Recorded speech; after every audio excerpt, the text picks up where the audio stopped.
Good morning, you are watching A News. I'm Bakhtiar Sanov and let's see the headlines. Press conference between Ukrainian President Zelensky and the US envoy Keith Kellogg has been cancelled. Several buses explode in Tel Aviv, sparking security concerns. California-based Aleph Aeronautics unveils flying car, pioneering the future of transportation.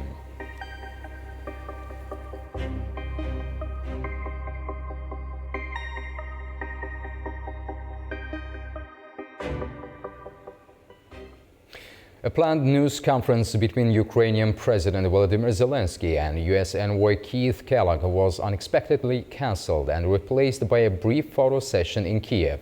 The change, reportedly at the US request, comes amid rising tensions between Zelensky and US President Donald Trump, who has shifted US policy on the war and criticized Ukraine's approach.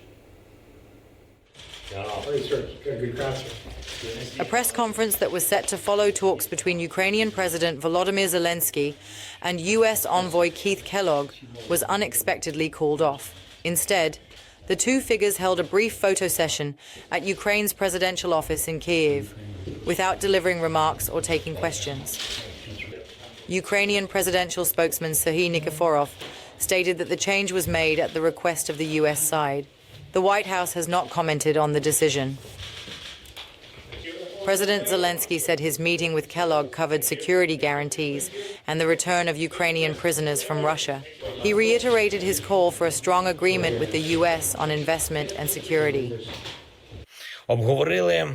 We spoke with General Kellogg about the front line, the need to free all of our prisoners of war who are held in Russia, and also the necessity of a reliable and well-defined system of security guarantees so as the war doesn't return and Russians are no longer able to maim life.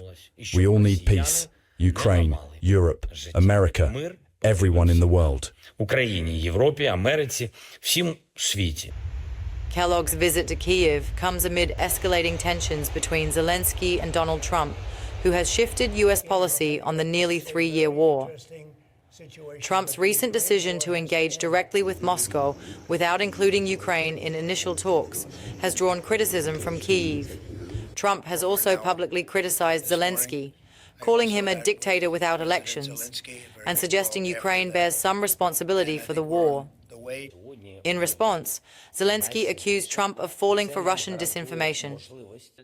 Meanwhile, White House National Security Advisor Mike Waltz said Trump's frustration with Zelensky stems from what the administration sees as obstacles in Kyiv's approach to ending the war. He also cited Ukraine's rejection of a US proposal that would have granted access to Ukrainian minerals as repayment for American military aid.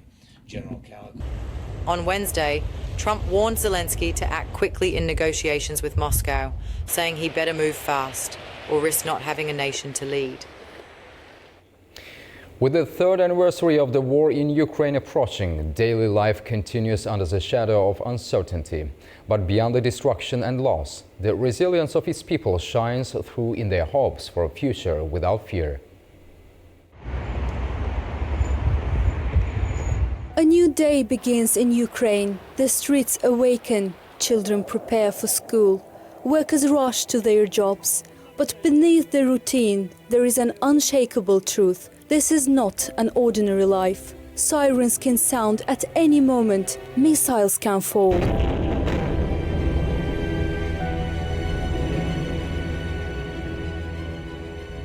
And for almost 3 years, Ukrainians have been living with a question no one can answer. When will it end?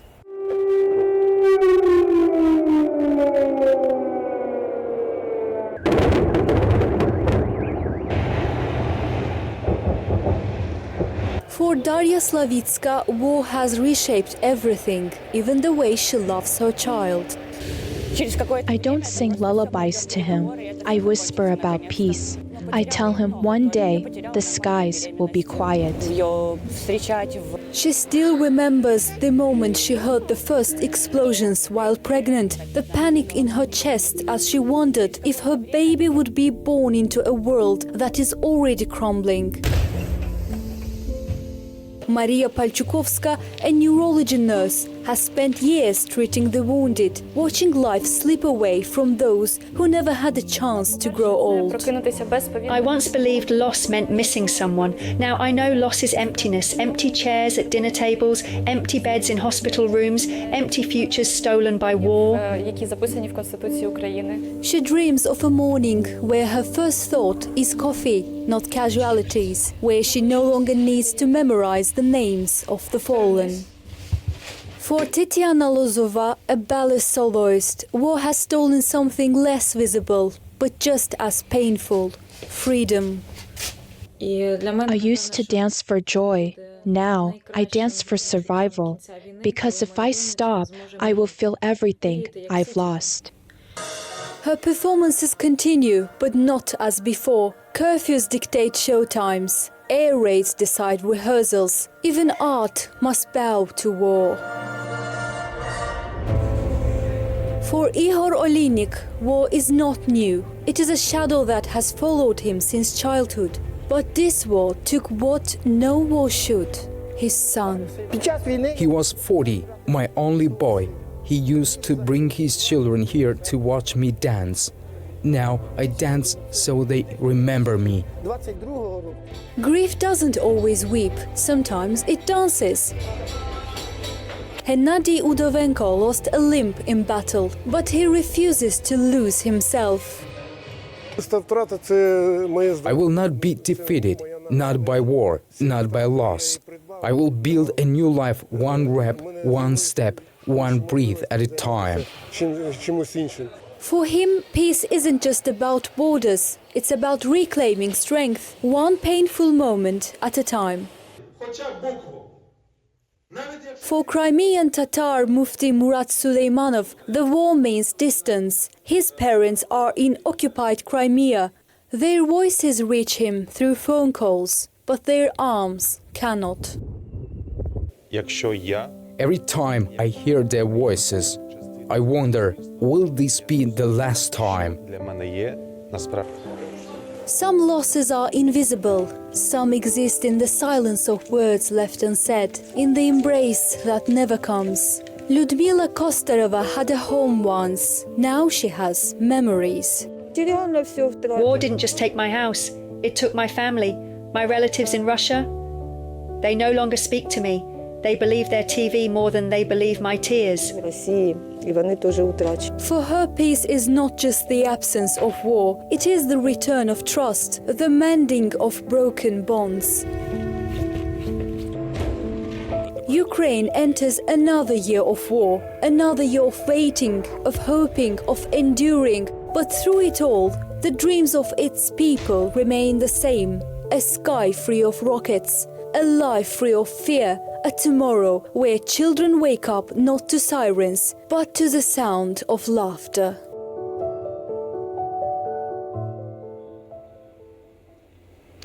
US President Donald Trump warns that 10 countries part of BRICS could face tariffs as high as 150% for what he describes as efforts to undermine the American dollar. The nations include Brazil, Russia, India, China, and South Africa. Last week, Trump said he could charge them 100%. Speaking at the Republican Governors Association meeting, Trump warned the intergovernmental organization against planning to establish a new global currency, claiming it's being led by the Chinese yuan to challenge the dollar's supremacy. Any BRIC state that even mentions the destruction of the dollar will be charged a 150% tariff, and we don't want your goods, we don't want to partake. And the BRIC states just broke up. I don't know what the hell happened to them. We haven't heard from the BRIC states lately. A possible meeting between US President Donald Trump and Russian President Vladimir Putin depends on progress with negotiations toward ending the war in Ukraine. That's according to US Secretary of State Marco Rubio. The US Secretary of State says he discussed the matter with Russian Foreign Minister Sergei Lavrov in Saudi Arabia this week. Rubio made it clear that no meeting will take place without a clear agenda. However, Ukrainian President Volodymyr Zelensky says he needs to be involved in any peace talks. From these discussions, fearing it could weaken their position. The United States has made a sharp turn in both domestic and foreign policies in just 1 month of Donald Trump's second term in the White House. From mass deportations, tariffs and federal layoffs to climate, Gaza and Ukraine, the Trump administration has brought major changes. Our Ubi Shivander has more on this in Washington.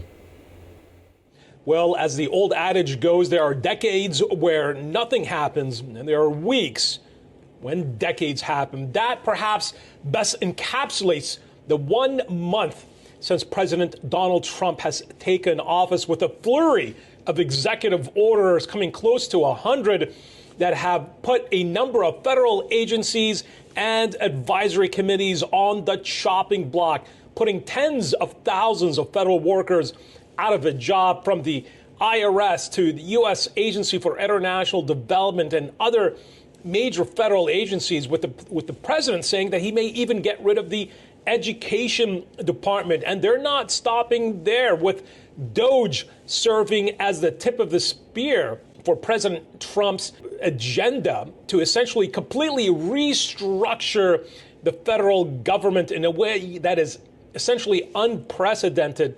The Trump administration is saying that it wants to radically change the way that the government functions, and to end billions of dollars of what President Trump says is waste, fraud, and abuse. There are expected to be constitutional challenges to what the president is attempting to accomplish, but the president is moving too fast. And so his critics simply do not have enough time to catch up. Every day is a new executive order, and that seems to be the essence of President Trump's first month in office, to just go full steam ahead on the foreign policy front. We saw the ceasefire in the Gaza Strip immediately taking place as the president came into office, and the further negotiations that are continuing for another round of hostage releases in the Gaza Strip. We are seeing the president pushing for breakneck speed negotiations between Ukraine and Russia.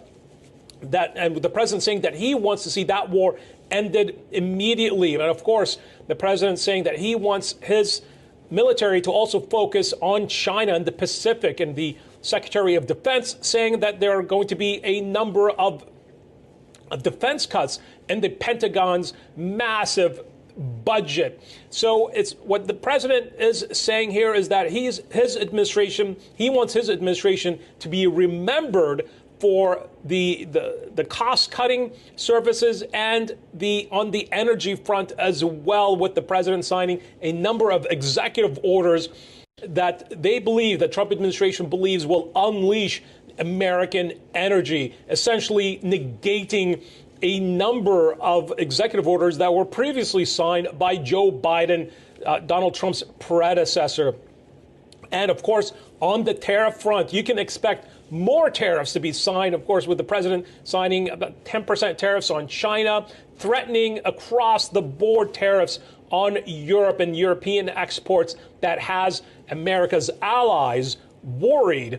And the big question is, what will President Trump do next? Every day is a major announcement coming from the president, both on the domestic front and on the foreign policy front. So certainly it has been an incredibly eventful 1 month, and that many believe is just a taste of more to come, with President Trump wanting to accomplish as much as he can in the next 4 years. And certainly perhaps the biggest impact has been on the structure of the federal government and the amount of access that Elon Musk and his Department of Government Efficiency have been given. So many here in Washington believe that even more cuts are to be expected in a number of federal agencies and on the foreign aid front as well.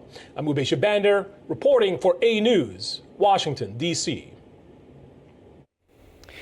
Israeli police are searching for suspects after explosions hit several empty buses near Tel Aviv. No casualties were reported, but authorities remain on high alert as investigations continue.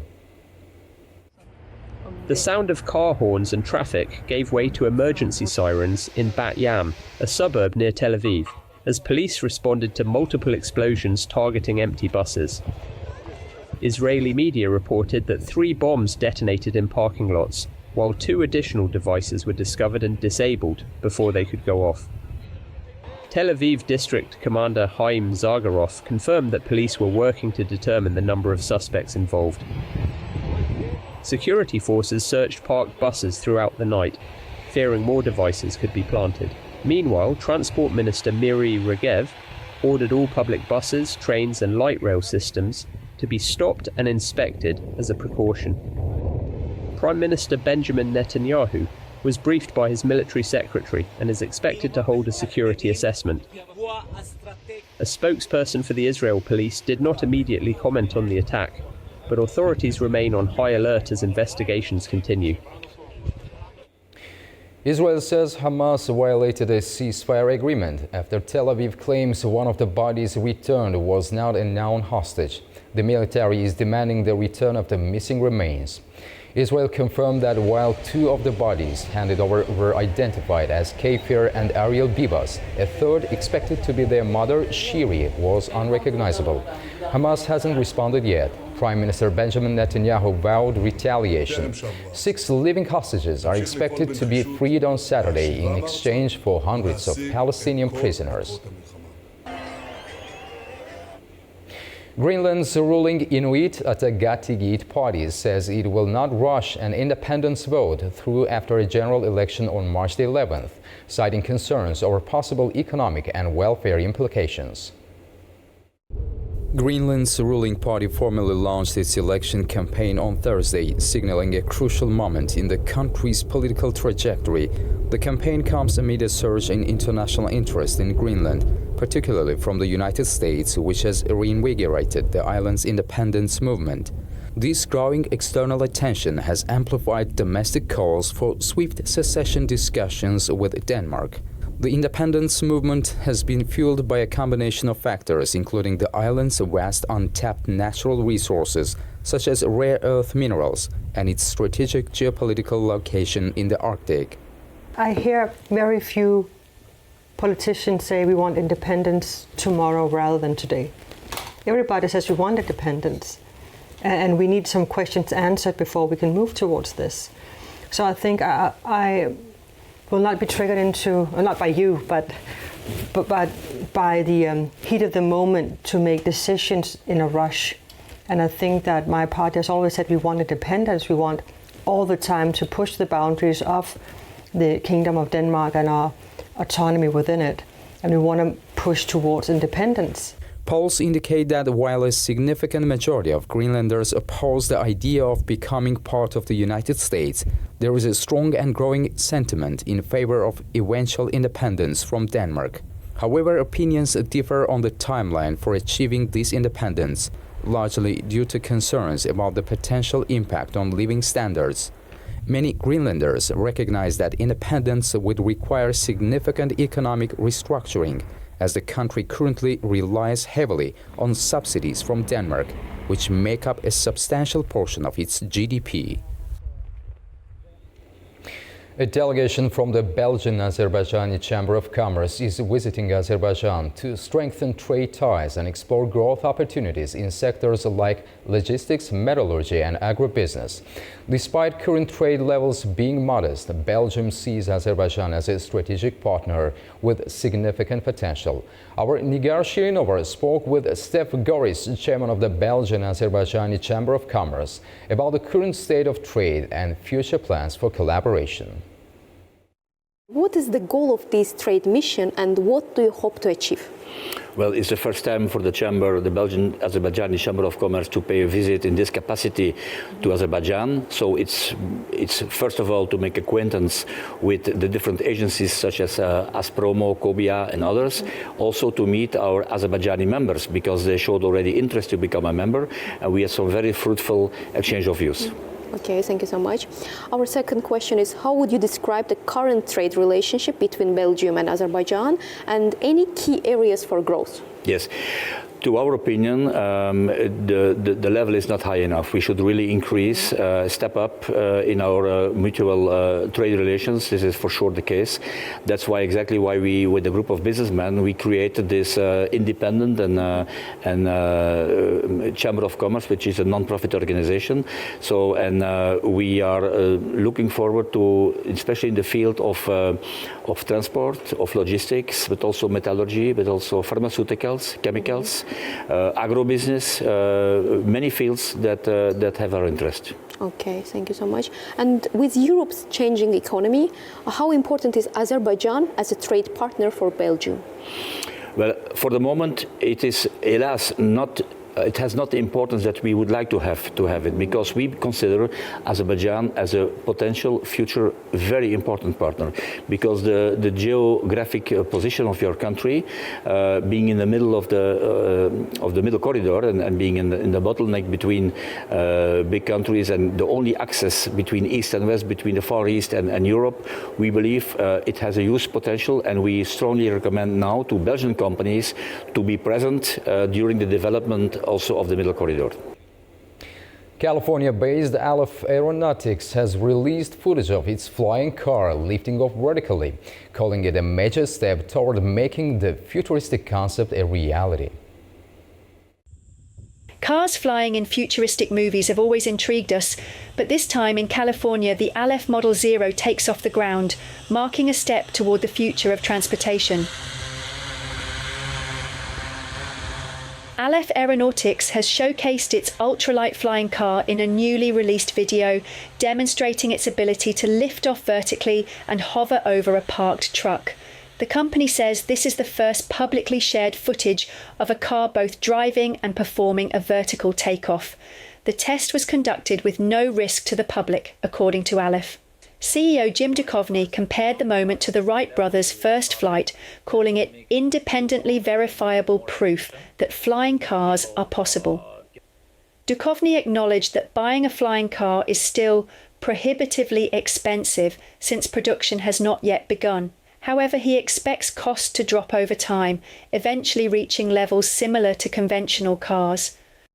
It's hard to estimate when as far as the exact year, but I think it's going to be a very, very gradual process.